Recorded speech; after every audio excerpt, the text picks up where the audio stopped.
السلام علیکم ورحمۃ اللہ وبرکاتہ۔ الحمد للہ نحمده ونستعینه ونستغفره ونعوذ باللہ من شرور انفسنا ومن سیئات اعمالنا، من يهده الله فلا مضل له ومن يضلل فلا هادي له، وأشهد أن لا إله إلا الله وحده لا شريك له، وأشهد أن محمدا عبده ورسوله صلی اللہ علیہ وسلم۔ اما بعد فإن خیر الحدیث کتاب اللہ، وخیر الہدی ہدی محمد صلی اللہ علیہ وسلم، وشر الأمور محدثاتها، وكل محدثة بدعة، وكل بدعة ضلالة، وكل ضلالة في النار۔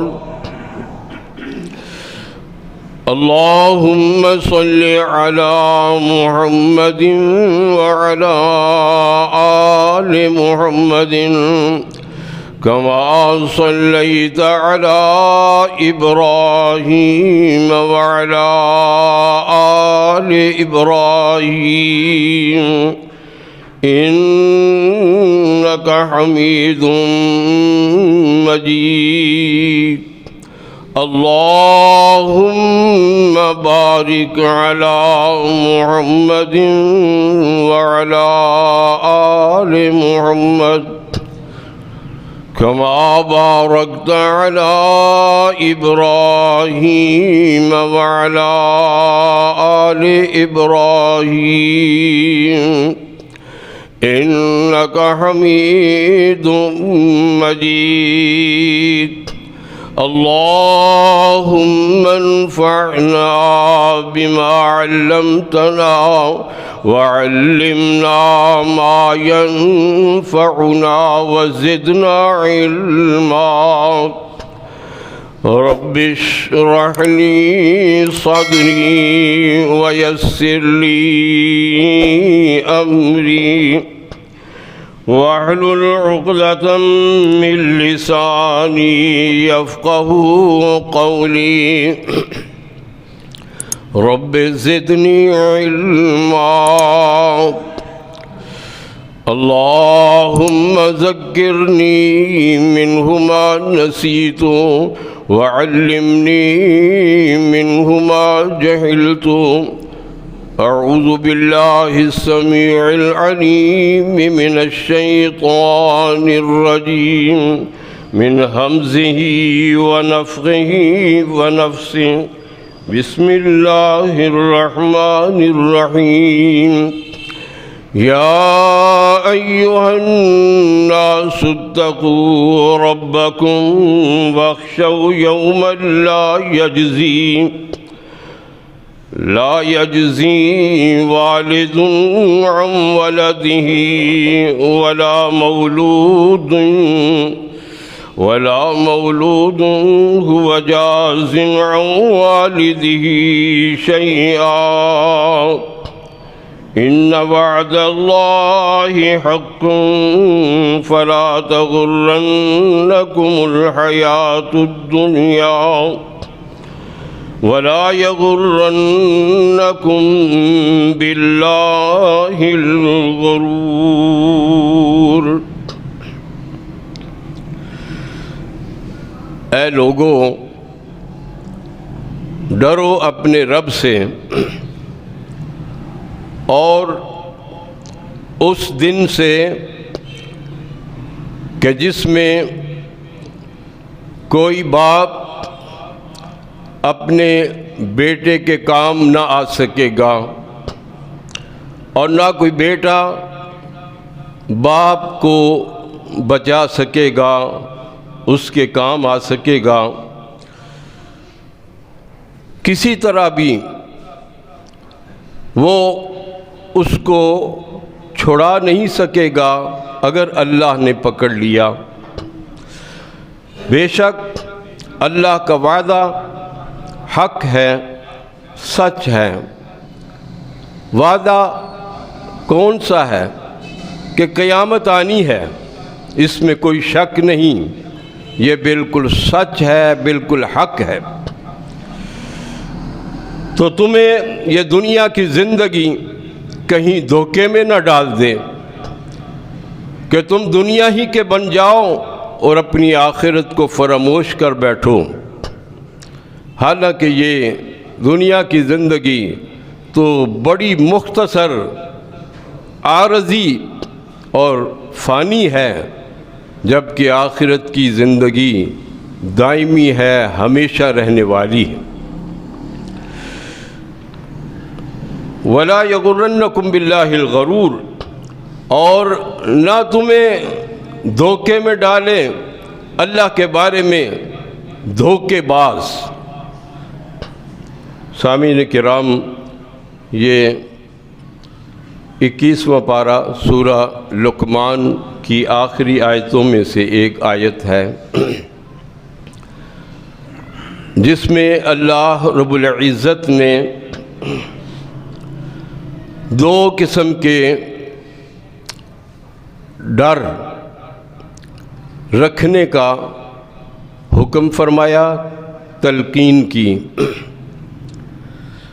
ایک تو اللہ نے اپنے آپ سے ڈرایا ہے،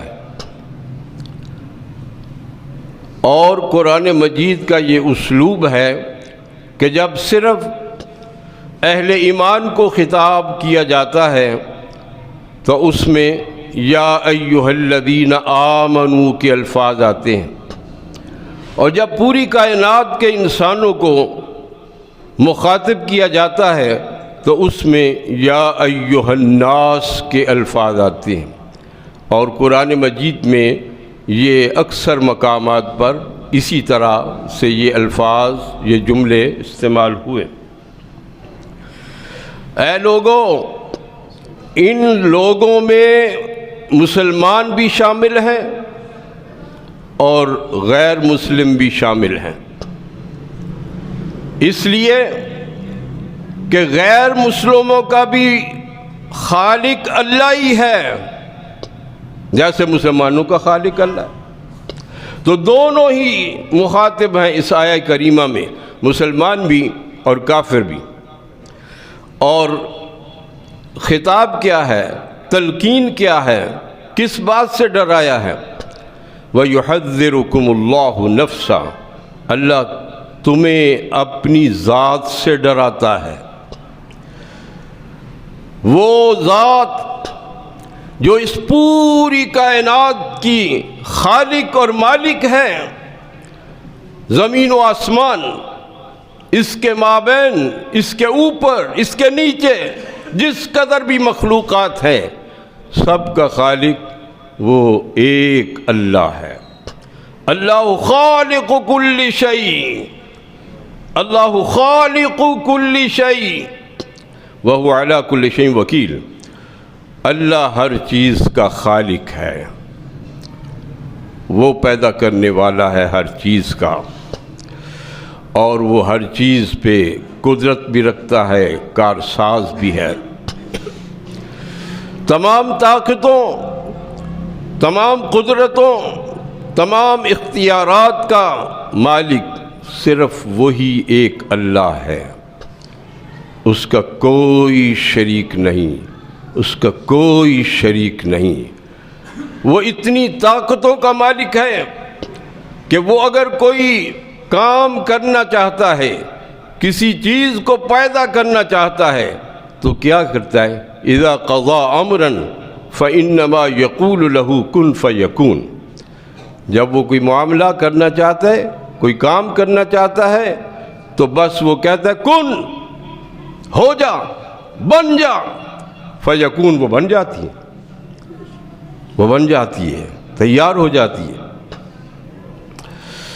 کسی کو زندہ کرنا اور کسی پہ موت طاری کرنا یہ اللہ کے سوا اور کسی کے بس میں نہیں ہے۔ زندگی اور موت کا وہ مالک ہے جس کے لیے فنا نہیں ہے، جس کے لیے بقا ہے، دوام ہے۔ الحی القیوم، آیت الکرسی کے آغاز میں آتا ہے نا، اللہ لا الہ الا هو الحی القیوم، اللہ وہ ہے جس کے سوا کوئی الہ نہیں ہے۔ مشرکوں نے تو بڑے الہ بنائے، وہ سب جھوٹے تھے، وہ سب باطل تھے، وہ سب کفر اور شرک پہ رہے اور مرے، اور ان کے لیے اللہ نے جہنم بنا رکھی ہے۔ جو اللہ کے شریک بنانے والے ہیں، جو اللہ کے احکام سے بغاوت کرنے والے ہیں، نافرمانی کرنے والے ہیں، ان کے لیے اللہ نے جہنم تیار کر رکھی ہے، اور اس میں بڑے بڑے سخت قسم کے عذاب ہیں۔ اور وہ اللہ شدید العذاب ہے، شدید العقاب ہے، اس سے بڑھ کر نہ کسی کی کوئی پکڑ ہو سکتی ہے، نہ کسی کی کوئی گرفت ہو سکتی ہے، نہ کسی کا کوئی عذاب ہو سکتا ہے۔ دنیا میں بڑے بڑے جابر ظالم آئے، انہیں بڑی بڑی سزائیں دیں، بڑے بڑے دکھ پہنچائے، کمزوروں کو مارا، لیکن جو پکڑ اللہ کی ہے اس جیسی پکڑ کسی کی نہیں۔ وَلَا يُوثِقُ وَثَاقَهُ أَحَدٌ، اس اللہ سے ڈرو جو تمہارا رب ہے۔ ربکم ربکم یا ایھا الناس اتقوا ربکم، اس اللہ سے ڈرو جو تمہارا رب ہے، پیدا کرنے والا، پالنے والا۔ پیدا بھی اس نے کیا، پال بھی وہی رہا ہے، زندگی کو وہ چلا رہا ہے، ہمارے اختیار میں تو کچھ بھی نہیں۔ کوئی کتنا بھی دنیا کے اختیارات کا مالک ہو جائے، اس کے پلے کچھ بھی نہیں ہے۔ وہ اپنی سانس کا بھی مالک نہیں ہے، وہ اپنی سانس کا بھی مالک نہیں ہے۔ اور زندگی کیا ہے؟ سانس کا آنا جانا، یہ زندگی ہے۔ وہ چاہے تو سانس کو جاری رکھے، جب چاہے وہاں پہ روک دے۔ کوئی بڑے سے بڑا طاقتور ایک لمحہ بھی اس سانس کو جاری نہیں رکھ سکتا۔ زندگی کا وقت مقرر ہے، اس کے اندر ایک سیکنڈ کا نہ کوئی اضافہ کر سکتا ہے، نہ کوئی کمی کر سکتا ہے۔ جب یہ عقیدہ ہو جائے تو پھر موت سے نہیں ڈرا کرتے اہل ایمان۔ ان کا یقین ہوتا ہے کہ میری زندگی نہ میرے اختیار میں ہے، نہ کسی اور کے اختیار میں ہے، اس کا مالک تو اللہ ہے۔ جو رات قبر میں آنی ہے وہ باہر نہیں آ سکتی۔ یہ بات پلے باندھ لو اور اس بات کی فکر کرو، اپنے اندر تقوی پیدا کرو۔ پہلی تلقین کیا ہے؟ تقوی پیدا کرو۔ اے لوگو، اپنے رب سے ڈرو، اپنے دلوں میں تقوی پیدا کرو۔ اور تقوی کیا ہے؟ اللہ کے احکام کو ماننا، اور جن سے اللہ نے روک دیا ان سے رکنا، اس کا نام تقوی ہے۔ اور جو صاحب تقوی ہو جاتا ہے، جس کے دل میں تقوی پیدا ہو جاتا ہے، جو اس کلیے پر قائم ہو جاتا ہے، وہ متقی کہلاتا ہے، وہ متقی کہلاتا ہے۔ اور اللہ نے اپنے متقی بندوں کی صفات قرآن کے شروع میں ہی بیان کر دیں۔ سورہ بقرہ کا آغاز ھدی للمتقین الذین یؤمنون بالغیب ویقیمون الصلاۃ، متقی وہ ہیں جو ایمان بالغیب رکھتے ہیں۔ ایمان بالغیب، اللہ کو کوئی دیکھ نہیں سکتا، اللہ کو کسی نے دیکھا نہیں ہے، یہ ایمان بالغیب ہے۔ ایک چیز کو دیکھ کر ماننا وہ اور چیز ہے، اور ایک چیز کو دیکھا ہی نہیں ہے، ایک ہستی کو دیکھا ہی نہیں ہے لیکن اس پر ایمان انبیاء بھی لائے، رسول بھی لائے، فرشتے بھی لائے۔ آمن الرسول بما انزل الیہ من ربہ والمؤمنون کل آمن باللہ وملائکتہ وکتبہ ورسلہ، وہ سب ایمان لائے۔ ہمارا ایمان بالغیب بھی یہی ہے، ہم نے اللہ کو نہیں دیکھا لیکن ہمارا یہ ایمان ہے، یہ یقین ہے، یہ عقیدہ ہے کہ اللہ ہے اور اس کا کوئی شریک نہیں ہے، اور لا الہ الا اللہ کا کلمہ ہر نبی نے، ہر رسول نے پڑھایا ہے۔ لا الہ الا اللہ کا کلمہ ہر نبی نے، ہر رسول نے پڑھایا ہے، اور ہم بھی پڑھتے ہیں لا الہ الا اللہ محمد الرسول اللہ۔ ہم یہی کلمہ پڑھیں گے، اس کے سوا کوئی اور کلمہ نہ پڑھا جا سکتا ہے نہ بنایا جا سکتا ہے۔ اور جو اس کلمے پہ قائم ہو جاتا ہے اور ساری زندگی قائم رہتا ہے کہ اللہ کے سوا کسی کو معبود نہیں مانتا، اللہ کے سوا کسی کو اپنا رازق، اپنا خالق، اپنا مشکل کشا، اپنا غوث، اپنے فریادوں کو پورا کرنے والا، اپنا حاجت روا اور کسی کو نہیں مانتا، اور نہ کوئی ہے۔ شیطان سب سے بڑا دھوکہ یہ بھی دیتا ہے، چنانچہ اس آیت کے آخری جملہ کیا ہے؟ وَلَا يَغُرَّنَّكُمْ بِاللَّهِ الْغَرُورُ، اللہ کے بارے میں تمہیں دھوکہ دینے والا دھوکے میں نہ ڈال دے۔ یہ غرور، جب غین کے اوپر زبر آتی ہے نا تو یہ اسم فاعل کا معنی دیتا ہے، اور جب غین کے اوپر پیش آتی ہے غرور تو یہ مصدر کا معنی دیتا ہے۔ غرور بمعنی فاعل بوزن فعول، دھوکہ باز، دھوکے باز کو غرور کہتے ہیں، اور غرور تکبر کرنا یہ مصدر ہے۔ تو یہاں پہ یہ لفظ آیا ہے غرور، غین کی زبر کے ساتھ آیا ہے۔ زبر، زیر اور پیش سے معنی بدل جاتے ہیں، اس لیے قرآن کو بڑی احتیاط کے ساتھ پڑھا کرو۔ زبر کی جگہ زیر پڑھ لی، معنی بدل جائے گا، گناہگار ہو جاؤ گے۔ جیسے سورہ فاتحہ میں ہم پڑھتے ہیں صراط الذین انعمت علیہم، اللہ ہمیں ان لوگوں کے راستے پر چلا جن پر تو نے انعام کیا، یعنی جن پر تو خوش ہو گیا، جن پہ تو راضی ہو گیا، یا اللہ ہمیں بھی ان کے راستے پہ چلا۔ اگر کوئی غلطی سے یا جان بوجھ کر انعمتا کی بجائے انعمتو پڑھے تو انعمتو کا معنی کیا ہے؟ میں نے انعام کیا، خود خدا بن گیا، خود خدا بن بیٹھا۔ یہ فرق ہے عربی زبان کے اندر، یہ جامعیت ہے، یہ وسعت ہے، اس لیے بڑی احتیاط سے قرآن پاک کی تلاوت کیا کریں۔ اگر نہیں آتا پڑھنا تو کسی قاری سے، کسی حافظ سے پڑھنا سیکھیں، یہ آپ کی ذمہ داری ہے۔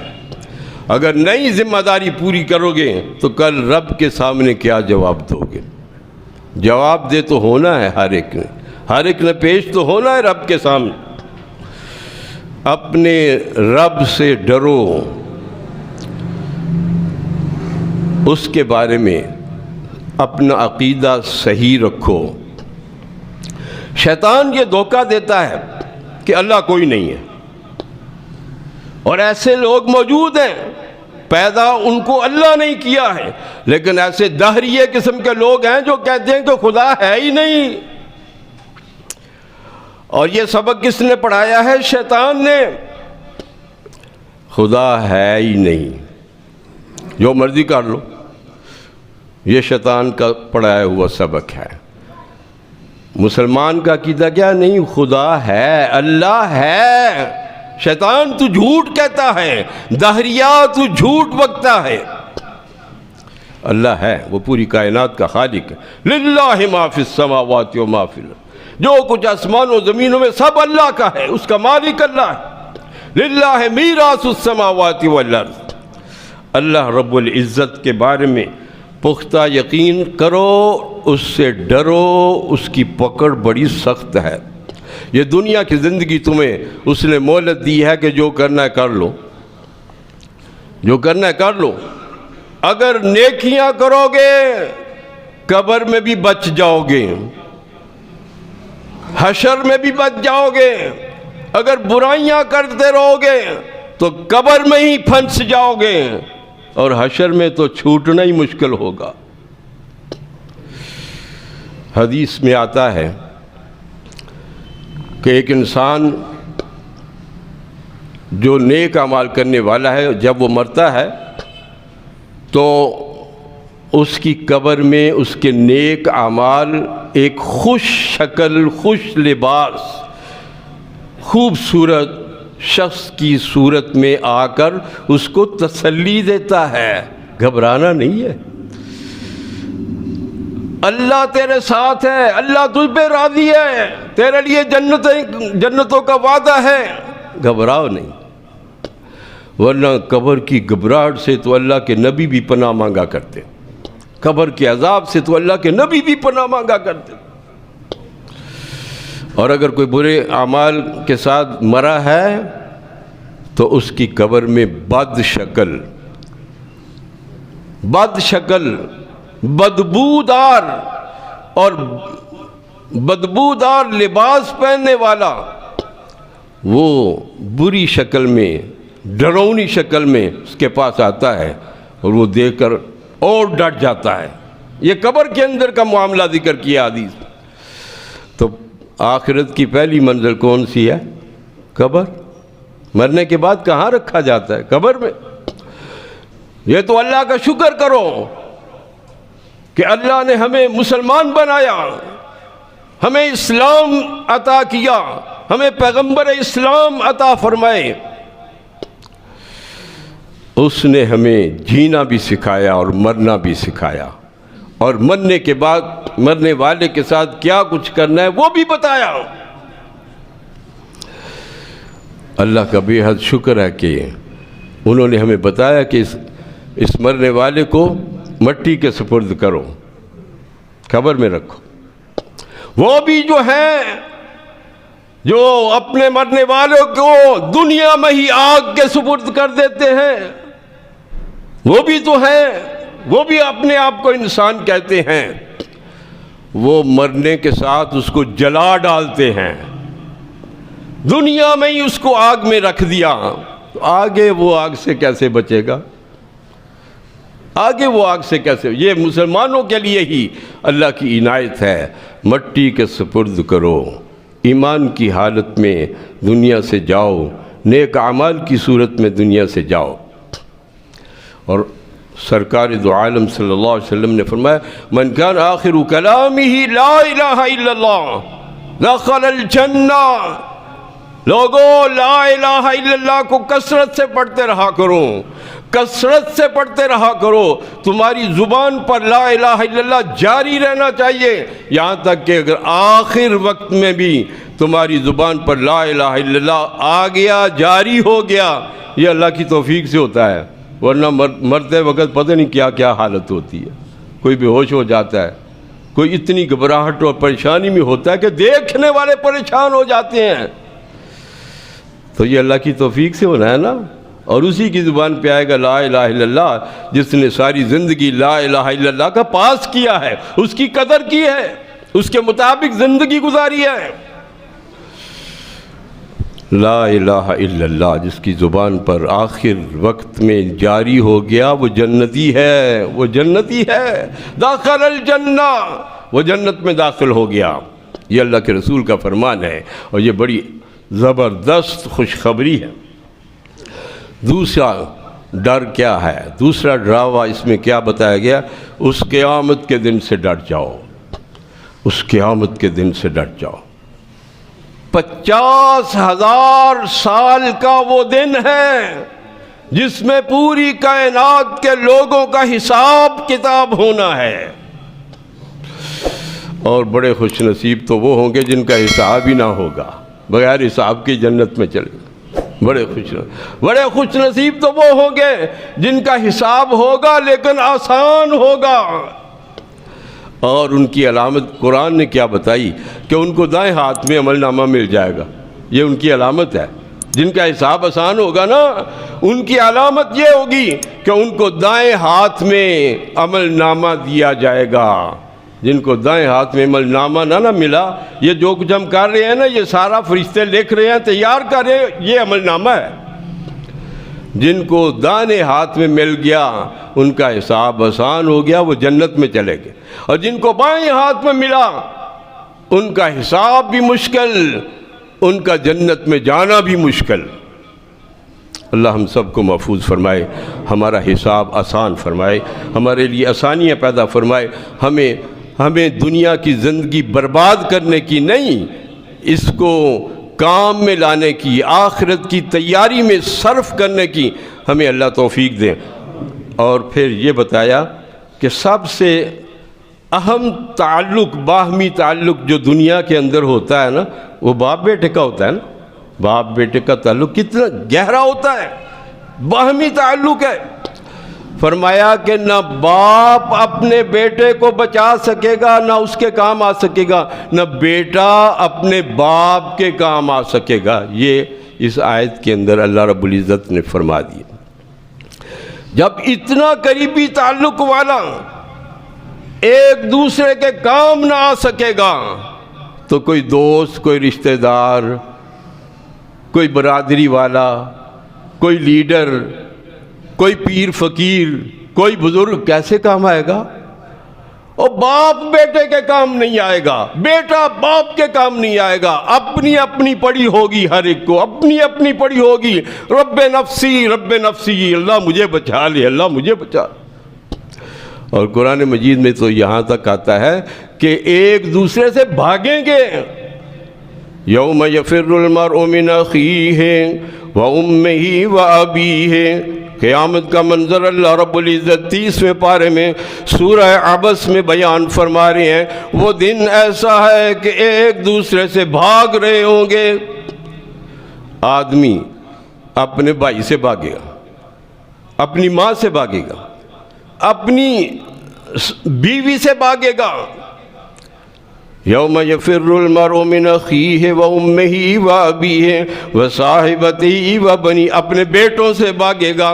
یہ سارے وہ تعلق ہیں جو بڑے قریبی تعلق ہوتے ہیں، یہ ایک دوسرے سے بھاگ رہے ہوں گے۔ کیوں بھاگ رہے ہوں گے؟ کہیں یہ میرے خلاف اللہ کے سامنے گواہی نہ دے دے، کہیں یہ مجھ سے نیکی نہ مانگ لے، کہیں جو میں نے اس کے اوپر کوئی زیادتی کی ہے کہیں یہ اس کا بدلہ نہ مجھ سے مانگ لے۔ اس لیے اب اتنا فکر پڑا ہوگا، بھاگ رہے ہوں گے۔ جب اتنا قریبی تعلق رکھنے والا کسی کے کام نہیں آئے گا تو پھر یہ شیطان کا کہنا ہے نا، اور فلاں بزرگ، فلاں پیر فقیر تجھے بچا لے گا، یہ تو شیطانی کلام ہے نا۔ اور قرآن نے مثال دے کر سمجھایا۔ اللہ اکبر۔ نوح علیہ السلام کا جو نافرمان بیٹا تھا، ان کی آنکھوں کے سامنے ڈوبا کہ نہیں ڈوبا؟ نوح باپ ہے، حقیقی بیٹا، اس کو وہ بلا رہے ہیں، آ جا میرے پاس، کشتی میں آ جا اور بچ جائے گا اللہ کی پکڑ سے۔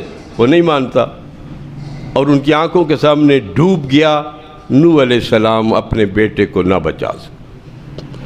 حدیث شریف میں آتا ہے کہ قیامت والے دن ابراہیم علیہ السلام کے سامنے، ان کی آنکھوں کے سامنے، ان کے مشرک باپ کو جہنم میں ڈالا جائے گا، اور وہ ابراہیم علیہ السلام اپنے باپ کو نہیں بچا سکیں۔ نبی اپنے بیٹوں کو یا اپنے باپوں کو نہ بچا سکیں گے تو دوسرا کیسے کوئی بچا سکے گا؟ فکر کرو وَاخْشَوْا يَوْمًا لَا يَجْزِي وَالِدٌ عَنْ وَلَدِهِ وَلَا مَوْلُودٌ هُوَ جَازٍ عَنْ وَالِدِهِ شَيْئًا۔